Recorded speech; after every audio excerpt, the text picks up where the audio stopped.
Hey everyone, welcome back. Today, I'm breaking down bikini line waxing step by step so you can get smooth, bump-free skin right at home, even if you're a total beginner. If you've ever dealt with irritation or pesky ingrown hairs, I've got you covered. First, let's talk about what you'll need. Grab a good wax kit.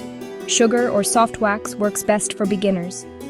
Cleanser for pre-waxing, baby powder, wax strips, wooden spatulas, and a soothing gel like aloe vera for after. Trust me, prep is everything. Before you wax, check your hair. It should be about a 1/4 inch long, like a grain of rice. Too short, and the wax won't grip.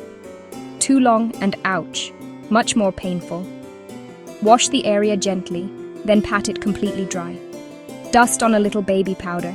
It helps the wax stick to hair, not skin. Now, test your wax. Dip the spatula in and touch some on your wrist. It should feel warm, not hot.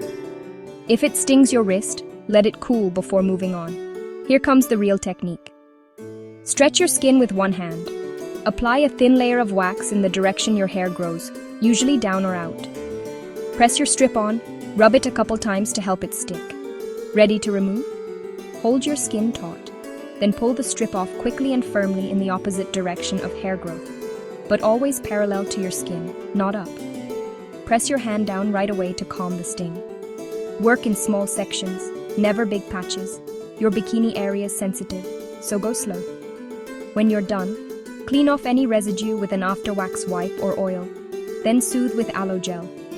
Remember, no tight clothes, swimming, hot showers, or workouts for 24 to 48 hours.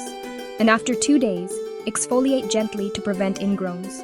Avoid waxing the same spot twice, waxing during your period, or using wax on irritated skin. And always pull parallel to avoid bruising. If this helped, hit like and subscribe for more self-care tips. See you next time.